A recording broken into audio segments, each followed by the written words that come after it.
Now for our next session, punchy title, Squashing the Competition with Nicol David. I like that. What business leaders can learn from elite athletes. So please, a round of applause for Nicol David, a record-breaking squash champion, Nicol, and moderated by Sean Fitzpatrick, Chief Experience Officer at Tatler Asia. Thank you. Squashing the competition. Well, with a room full of entrepreneurs, I think winning is so important, and who better to learn how to win from than our guest who has quite a catalogue. I'm going to read some of these out because it's quite a catalogue, and it might take a little while, and I think we've got 13 and a half minutes left. Okay, so Already. a living legend. You've won, you were number one for 9 straight years, winning the Open title a record 8 times. You've won a total of 81 titles. Starting at 81 and counting, no, I'm not going to do all of them. I'll just go 7 gold medals from the Asian Games, 5 British Opens, first Asian woman to reach the number 1 in the world rankings, voted World Games greatest athlete of all time in 2021. You are regarded as the greatest squash player of all time, having beaten a record set by a man. You are the most successful squash player of all time because you've done 151 successive months in the top 10. And yes, I think that does deserve a round of applause for Nicol David. Thank you. Thanks so much. But let's start at the beginning. Let's start how you came to the sport from, as a child in Penang. Tell us about that. Well, being from Malaysia, and we are not a big sporting nation, but my dad was actually a former footballer for Malaysia, and he was a goalkeeper. And in the house, we were brought up with just sports things all over the house. And so we were just a sporting family. So my 2 sisters and myself, when I was 5 years old, there was a public squash center that was built in Penang. So it's very rare to find like a public center. But my dad decided to bring us over, and we started from there. I was 5 years old. I had a racket that was cut into half, and because there were no small rackets then, and I started playing, and I never looked back, and it was the best moment of my life to pick up a sport that is very unusual. Obviously, Malaysia is so big in badminton, and everyone asked, why squash? And because I had public access to squash, that was my first sport. So I enjoyed it. I saw myself improving. I got better. I beat my sisters, which was good. That was what every youngest kid in the family would want to do, to beat your siblings. I know some of you here. I'm sure you're like spurred on to beat your sisters and brothers, so that was me. But that set the tone. I wanted to get better. I wanted to be the best in Malaysia, and then the best in the region in Asia. At 14 years old, I won the Asian Championships and the Asian Games gold medal. And then I moved on to win my first World Junior title at 15 years old. And that was the first world title that a Malaysian female athlete won. So that just spurred me on to do more. So when I was 18, I decided to move out of Malaysia and become a professional athlete, to live in a foreign country in Amsterdam, which is very odd as well, to have your youngest daughter. My parents were just very brave and bold to let their youngest daughter go to a foreign country to fulfill her dreams, but they did just that. So 18 years old, I was working with a former world champion from Australia, squash champion, and that was my turning point to become a junior player and to become a world champion in 4 years later on. And your coach was a female coach. Yes. And so, and that was quite unusual, I think, and still is, if I'm not mistaken. Yeah, for sure. When you talk to many athletes or squash players in particular, when I was growing up, I had a female coach as well growing up. So she created that family feel. So every time we went there, it was so nice to go there. You just feel like you're brothers and sisters. Not just my sisters, but everybody else were like a family. And that was exactly the same when I was playing the Pro Tour. Liz, my coach, I worked with her for 16 years. And she created that environment, that family feel, that positive environment to grow. But also she was just very encouraging. She was a mentor to me, and she knew exactly what needed to be done in terms of just encouraging me, not really changing me, but to enhance what I had. I was a 18-year double junior world champion, Asian champion, and she told me, you need to start from scratch and start all over again because you are quite limited in many ways, and we want to make you to become the best in the world. So I had to start from scratch, like how to hold a racket, how to hit the ball, how to move on court, and it was so weird that first 4 years training in Amsterdam to understand that you need to break everything down to start all over again to become even better. So that was the journey. It was tough. I just had to lose matches, which I never lose to. It was horrible. That first year I was going down the rankings, but I was on track. I was following her pathway. She was showing me the right direction because she's been there. So why do I question someone that already knows what to do? So I just followed her lead, and soon enough, I saw myself going up the rankings, and I got to my ultimate dream and to be world champion at 22 years old and world number one. So, yeah. And that match was held right here in Hong Kong, if I'm not mistaken. So it was a fantastic moment of pride for all of us as well in Hong Kong. Yeah, Hong Kong has a special place in my heart. Just down the harbour front, that's where I won my first world title. Yes. We heard in an earlier panel talk, Alicia Liu from Women in Sports Empowered talked about the effect, the positive effect that sports can have on young girls, young women. Yeah. Can you talk about some of the confidence that you gained and how and the mental changes that you went through?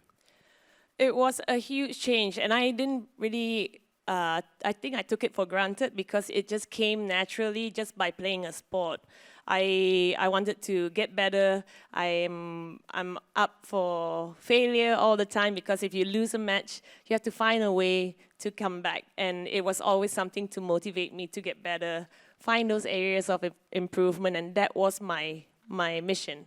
Every time I go in, every time I have a failure or a loss, I hate losing. And I know all of you here feel the same way. You're not achieving what you have achieved if you haven't had any failures. So when I had losses, and as a young kid, you learn how to come back. You learn how to understand that it's not the end of the world. And my parents were the best support system where they knew that, we don't expect you to do anything. We just want you to be happy, want you to just enjoy the sport, but I'm like, no, I want to win. I don't want to lose, and I wanted to find ways. So I was a very small kid growing up. I still am a little small, but I had to find different ways because all the players I played, they were all taller than me, they were bigger, they were stronger. So I had to use my strength, so my speed. What do I need to do to make it harder for my opponent? So I had to find strategies, even for a young kid.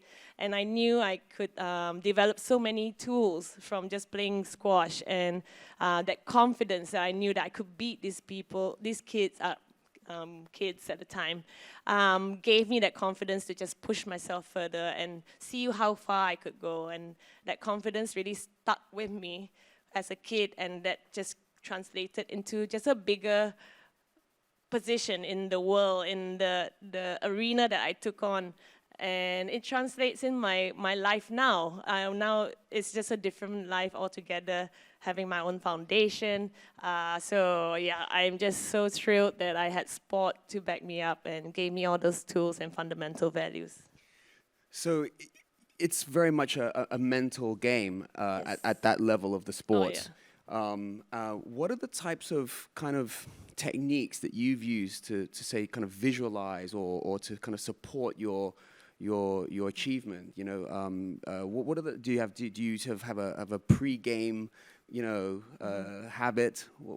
Share with us some of your techniques. So I used to have a sports psychologist ever since I was 12 years old, being with the national team. So we learn about visualization, goal settings, and how to minimize negativity when it comes to you. So understanding and being aware of what's negative and what's coming into your mind, like the doubts, and how to turn it around straight away. So that was all the tools that I learned when I was a 12-year-old kid. And visualization, basically having a goal, a game plan beforehand, but I do it every day. I used to have 2 weeks before a match and a competition, and I have to train my mind just as much as my body, because it's like a muscle. It needs to be prepared for the competition. It needs to be ready for the task. And so I visualize myself winning an entire set. So from zero, like love all, which is 0-0, up to 11 points. I play a perfect match. And I win with the trophy in my hands at the end of the day. But every shot, I will be visualizing each hit, each point, each run, each movement. And I'll be doing it in my mind. And I will do that before my match as well, in an actual competition. So when it comes to the actual match, it just flows. There's no time in a squash match to have time to think. You're going on instinct. Your body is ready. You have to trust that you already done all the training, all the preparation in your mind to just let it flow. And I've had some amazing moments where my mind just takes over and I just forget everything inside. It's just blank. You ask me, what happened? I was like, I don't know. I just came out and I won. I just knew that I was ready, and that gives you the confidence to know that you can do whatever it is, but my mind is ready to go. So yeah. Well, we have prepared a couple of slides, I think, to help us visualize exactly what it looks like to be a world champion.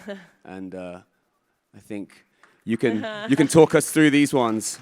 All right, so these are 4 world titles that I won all over the world. The big picture is actually a combination of the same photo in the BDO sign, and that's in the Cayman Islands. I won my 7th world title there.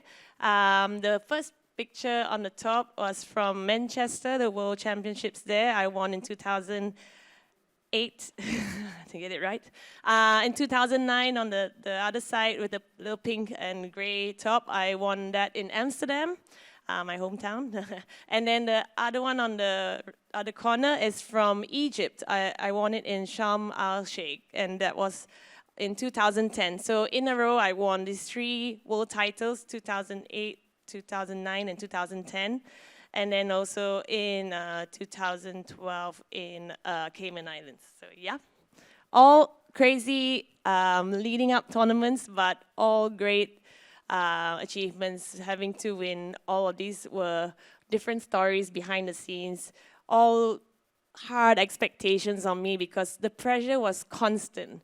My name was always at the number 1 spot, and everybody's there to hunt me down, find ways to just kill me, but I had to be the one that had to come out on the winning end. So all these had a special place in the way I perform, but also it was a lot of tough situations coming towards that world title. And we've got one more slide here, Yes. which is about what you're doing now, which is your Nicol David Foundation. And Yes. share with us your work. Yes, so right now I'm currently running the Nicol David organization. I launched it last year in June with my co-founder and CEO, Mariana, here in the crowd, and she's in the picture as well with another mom in one of our foundation kids, and another intern from a university that was working with us as a coordinator. And those are our kids. We have now, what our foundation does is we give an after-school program to low to mid-income families to have access to squash training and also English tutoring classes. So we have currently 114 kids since last year up to now, and they are just a bundle of joy, and they are range from 8 to 9 years old, but they come in at 8 years old, and we see them through a 5-year journey with us. Because if you want to create impact in anything, you need to have time and commitment to what you want to give them. And this is the best time for them to learn, to gain all the values that we can give through sport, and also the way be proficient in English so that they can communicate what they learn, what they are going to do in their future as well. So before I retired, this was my dream. I wanted to give back all the learnings I gained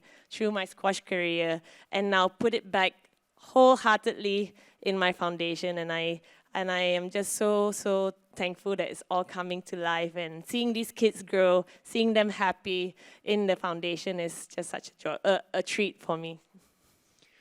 Well, we know that it's a big time for squash. Yeah. Yeah, absolutely. We know it's a big time for squash, and the reason is it's finally being accepted into the Olympics. Yes. So LA 28 will be the first games that will have squash. And I know you've gone on the record to say that you would happily trade all your medals for an Olympic gold. Can you be enticed out of retirement, Nicol? Not you. You as well, no. I mean, I would love to, of course. It's like a dream to see the sport coming into the Olympic Games. But, you know, we have such a great generation coming through. Our Malaysian players are doing amazing. But more importantly, the sport itself has now a chance to have an Olympian, you know, in their own country. So I think the change in the way that squash is being looked at in their own country, each national Olympic committee and every country will have funding for our squash players. There will be more development programs coming up, and I can't wait to see an Olympian on the podium in LA 28. So. Well, maybe one of these young Yes. Nicol Davids from your organization will be up there taking the gold. Yeah, well, let's pray.